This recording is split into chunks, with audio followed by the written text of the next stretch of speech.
Thank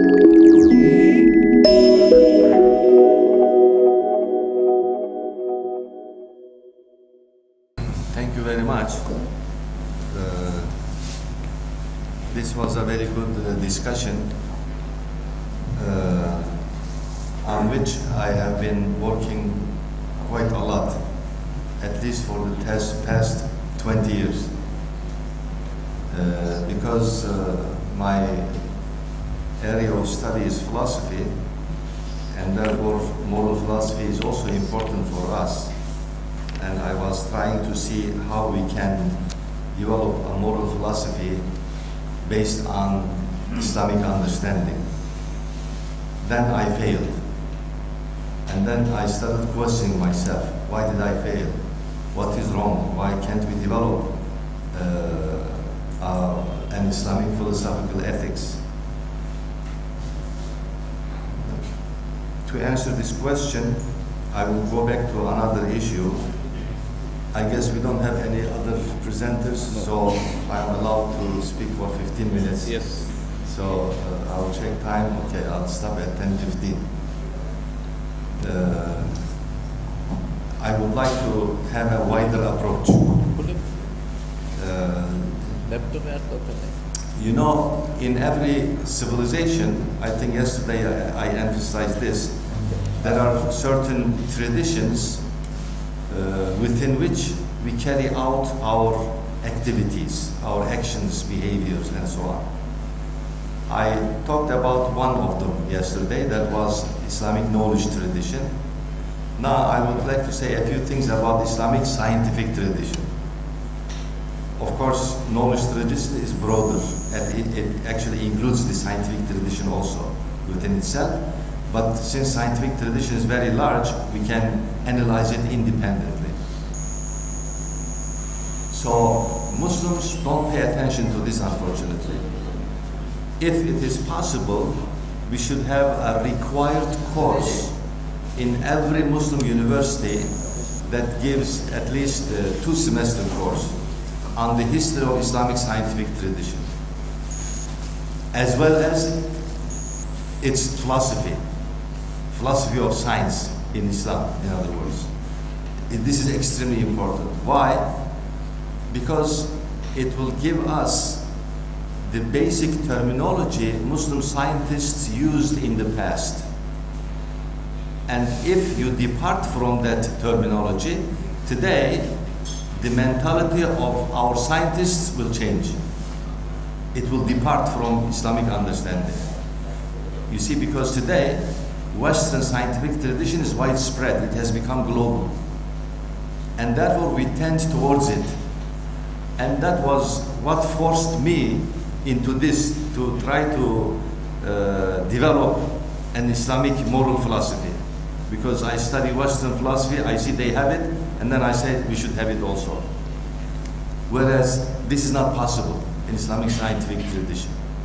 It is not possible. And I went back to study our previous philosophers, including Ustaz Bediüzzaman also. Now I would like you to check the Turkish editions, also the English translations, to see how many words you will find akhlaq or ethics in the Rasail. Extremely few, extremely. And if you find them, our brother gave a very good definition of that. It will be used, let's say I took Islamic ethics, you said this is the best. Good character.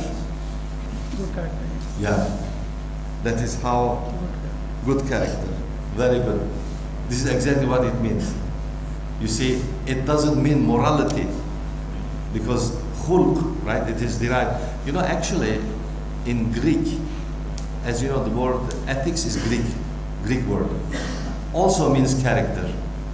And of course, the philosophers were concerned how to develop a good character, and later on people perceived that as moral philosophy. So then it became secular, totally, separated from the religion. You see, this is the problem. In Islam, there is no ethics. There is only religion. The moral life is within the religion. It is very clear. Our brother again quoted the verses. Inna Allah ya'muru bil adli wal ihsan. You can extend this to all moral values. They are amr. Okay? They are commands of Allah. They are not principles that we derive from our mind. I don't know if you realize this or not. So ethics means in Islam religion. Where can we find, in which science, in which discipline do we discuss this? It is al-fiqh. So Islamic ethics is in fiqh, but we don't restrict it to law. Today, fiqh became law only. Unfortunately, in early centuries, you can check. It is morality, law, and religion, all combined. And in fact, many issues that we discuss in social sciences are discussed in fiqh in the past. So this is much broader, actually. I think this is what we should realize. And that is why, check our Muslim philosophers in the past, you will not see anyone writing a book on moral philosophy. You will give me, I know when as soon as I say this, you will say, what about Ibn Sina? As you know, they are Muslim, but they are Greek philosophers. They follow the Greek tradition. In Islam, it's not. It's only few exceptions, very few exceptions, and therefore their approach is considered un-Islamic. Of course, what they defend in their ethics is totally Islamic, but their methodology is un-Islamic. In Islamic scientific tradition, we don't follow that tradition. On the other hand, today, as you know, there is another thing that Muslims try to copy from the West. They have applied ethics. Applied ethics. Let's see, this is, I think most of our participants from Arabic department, right? How would you translate applied ethics to Arabic? How would you translate into Arabic? Applied ethics. I don't know how Arabs use it today, the contemporary. Yeah, you see? Akhlaq tadbiqi. Literal translation, that is it. But if you go, because this is technical term, you cannot translate. You have to find its equivalent. Do we have it or not? If we have it, we'll use. If we don't, then we can translate. But we have it. It is adab, actually. If you think in the past, you will see, you will find many, many books like Adab al-Atibba, Adab al-Fuqaha, Adab many things, Adab books like that. Even, you know, this is applied ethics. You know, the Adab of the rulers. So it is, applied ethics for us is adab. And that is why this is based again on a hadith. Remember I said most of our terminology in Islamic scientific tradition are derived either from the Quran or from the hadith. Right? Addabani Rabbi fa ahsana ta'dibi. This doesn't refer to the akhlaq. It refers to his actions. So therefore it is applied ethics. Because his akhlaq is already, he has good character. Right? Our Prophet ﷺ, he already has, he quoted from Aisha radiallahu anha, right? If you look at his akhlaq, just look at the Quran. Right. Right? But that is not the action. It doesn't refer to the action. It is the foundation of the action. It is the foundation of the action. And as you know, there is another hadith that says, everyone is born on fitra, right? Yes, exactly. So we know this from memory, very widespread, very well-known hadith. And you see, again, here, this fitra is the foundation of that action, the adab, in other words. So, if we summarize, collect all of these, I come up with a definition of adab. Of course, akhlaq means already good character. Our brother very well translated that. It can be used in that sense without developing a philosophy of it. You cannot, because it is in religion. So we get it from revelation. All our moral principles are derived from revelation, not from the mind. If you derive it from your mind, no one will apply it. You can try. You know, today there are maybe 10, 15 different types of philosophical ethics developed in the West.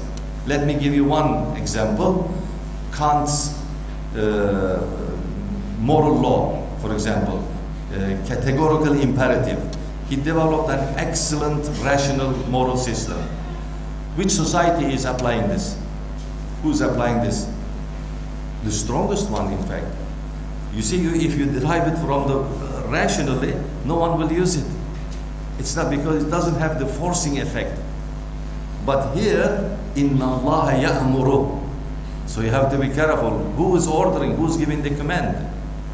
So I tend, therefore, to translate ethics as good character, but adab, I define it as the awareness of Allah's commands in our conscience in order to bring it to life, manifest it to life. So this is adab. You see, because if you know from where the command comes, if you realize, if you know him based on ma'rifatullah, right, then you will know what to do. And then the purpose of adab, the purpose of it is to achieve rida, right? Allah's satisfaction. Not our mind's satisfaction or anybody else's, but what you can see. You see, the end, the purpose was also, the objective is also very good. Maybe I can say one more thing. I don't know what you think, but to tell you the truth, I don't like the word wasatiyya. In our moral actions, of course, our Prophet is instructing us to follow the middle road, but this is not expressed in the Quran as middle road. Only in one hadith. In Quran, sirat mustaqim, right? Very clear. Ihdina sirat in the Surah Al-Fatiha, right? Ihdina sirat al-mustaqim. It doesn't say ihdina sirat al-wasatiyya. Yes. Very much. This is our word, sirat mustaqim. On the other hand, there is one more emphasis. Emphasis is not in the middle, but it's on the extremes. So that we realize the extreme, we know the extreme, that we don't go into those. If you don't go to extremes, wasatiyya is achieved naturally, or by fitra, in other words, as a byproduct. So this is my idea, and this word also does not exist in Islamic scientific tradition. I don't remember, of course they use the term wasat, but wasatiyya is never used. If you emphasize the wasat, people will forget the extremes. Yes. Right? So this is, these are my impressions that I had. If you want to make further comments, and from the audience, most welcome. Sir, to say something also. Ah,